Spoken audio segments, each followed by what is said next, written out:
Bij de bar intussen twee heren van The Given Horse. Maris en Johannes. Heren, hoe is het? Hallo, het gaat goed. Gaat het goed? Ja, we zijn weer gewend. Ja, hè? Ja. Ja, het verhaal. Je bent naar Japan geweest en net zei je samen even voor de vakantie, hè? Wat zei je nou? Niet zomaar voor de vakantie. Nee, helemaal niet voor de vakantie. Nee, we zijn heen gegaan om te kijken of wij zo beroemd mogelijk konden worden in 4 weken tijd. En is het gelukt? Nou, we kunnen niet meer normaal over straat lopen in Japan. Maar dat kon eigenlijk sowieso al niet, zeg maar. Nee. Vertel, want jullie zijn erheen gevlogen. Wat is er allemaal gebeurd? Je kan natuurlijk niet alles vertellen, maar... Ja, er is heel veel gebeurd. We hebben heel veel optredens gedaan. Een stuk of 14 shows hebben we gedaan, geloof ik. We zijn op elke tv-ploeg afgerend die we zagen. En 2 interviews gescoord. Ook 1 hele grote. En... ja, er zijn zoveel dingen gebeurd. Er zijn afleveringen gemaakt via Flabber. En die zouden mensen eigenlijk even moeten gaan checken. Ja. Straks even vertellen hoe mensen dat kunnen vinden. Want het is geweldig hoor. Het zijn een soort reports. Waar in Japan zijn jullie geweest? We zijn eerst naar Sapporo gegaan. Dat is helemaal in het noorden, in Hokkaido. En Niseko is een skiresort. Daar zijn we geweest. En Tokio. Ja. En, de eerste stad. Wat hebben jullie gedaan? Ik bedoel, je komt daar aan. Ja. Nog nooit eerder in Japan geweest, denk ik? Nee, nog nooit. En we kwamen aan en eigenlijk begonnen we gelijk met het spelen op straat. Om te kijken van, nou, hoe pakt dat uit? Hoe reageren mensen? En die reageerden heel goed eigenlijk. Ze wilden gelijk allemaal op foto's en die bleven echt wel even een tijdje hangen. En kochten cd's ook. We verdienen best wel veel geld in een uurtijd. Waar we normaal in Groningen echt best wel lang voor zitten te spelen als we dat nog doen. Ja. En daar kregen we wat optredens en van het een kwam het ander. En in één keer zaten we in een ski resort en hadden we een heel mooi appartement voor onszelf. En alles verzorgd. Dat was echt wel heel goed. Ja, hoe krijg je dat dan voor elkaar? Gewoon iemand die dat jullie aanbood dan of zo? Ja, precies. We speelden ergens. En hij had een kroeg in Sapporo, maar hij had ook een kroeg in Niseko. En daar had hij dus een heel mooi appartement. En hij zei, kom maar mee, we gaan hier, je mag bij ons spelen in die kroeg. En dan mag je daar slapen. En we kregen eten en we kregen drinken. En dat was helemaal verzorgd. Ja. Japanners staan wel open dus voor contact met Westerlingen? Absoluut, ze zijn juist heel erg geïnteresseerd daarin, ja.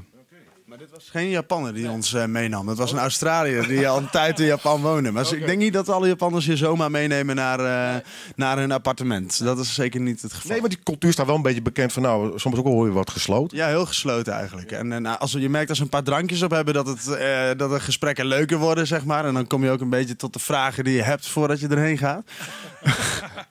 En dat is wel heel interessant. Ja, dat zijn van... Vertel eens. Weet je wel.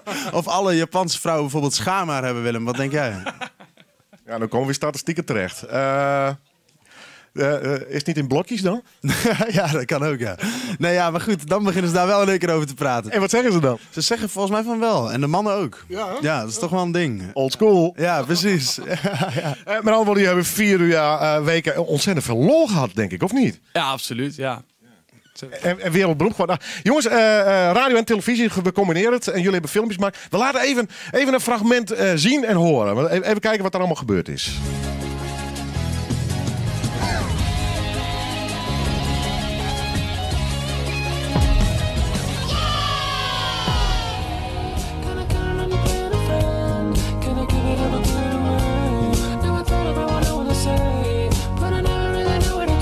Niemand ons nog kent, gaan we onderaan de ladder beginnen. We gaan op straat spelen. Ik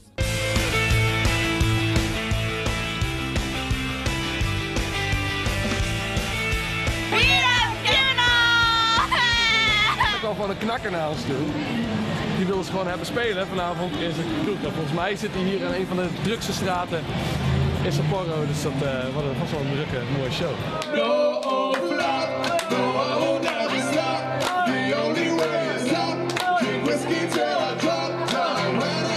Dat is fucking gruwelijk. Mensen vonden het tof en kochten cd's en shit. Dus dat is vet. Dezelfde gast van deze kroeg waar we vanavond hebben gespeeld, heeft een fucking plek in een ski resort waar wij ook mogen spelen. Gruwelijk. Awesome. Wat is dat? Gruwelijk.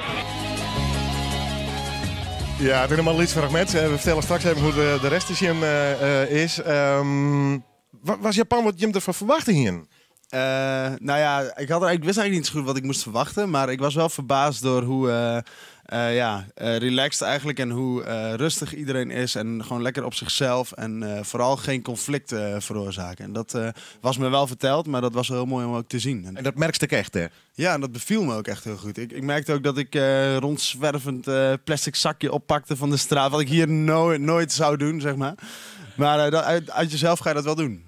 Apart, hè? Je wordt erin meegezogen, ja. Ja, we zijn toch een keer kuddedieren wat dat betreft. Hey, het doel was om wereldberoemd te worden. Jullie zeiden al een beetje, we kunnen daar niet meer over straat. Maar hoe ver zijn jullie gekomen? Nou ja, wat jij net zei geloof ik, we hebben 14 shows gedaan. Wat best wel veel is om in 4 weken tijd te regelen.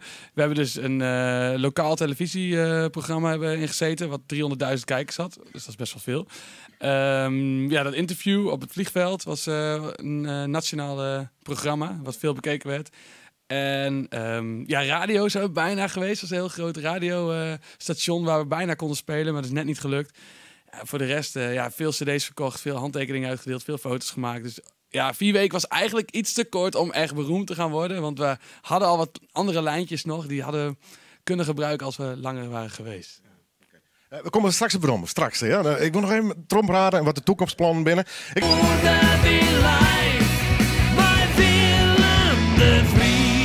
Ja, lekker druk hier in de studio van Noorderwind.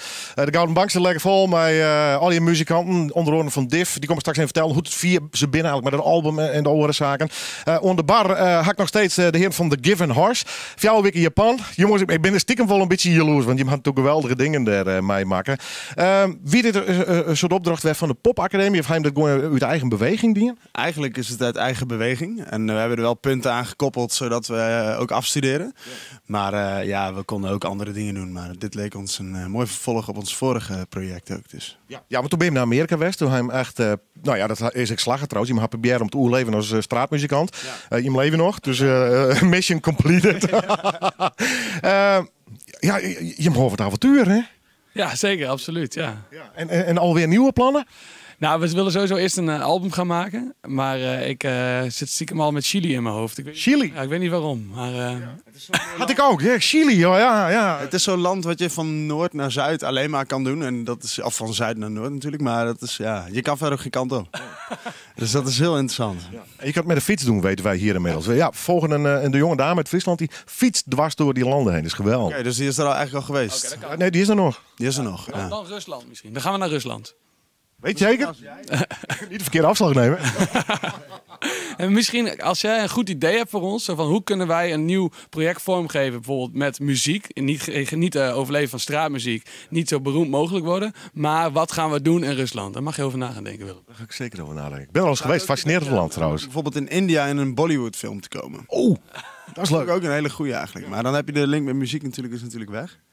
Maar goed, daar ben je. Nou, in Bollywood films zit veel muziek. Ja? Oh, nee, laat maar. Ja, precies. Hey jongens, album, planning, of moet je nog gaan beginnen? We moeten nog gaan beginnen. Maar ja, ik hoop dat die binnen 2 jaar af is.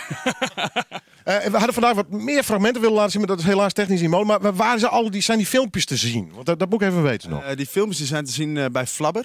Flabber is die website die ook New Kids de lucht in heeft geschopt.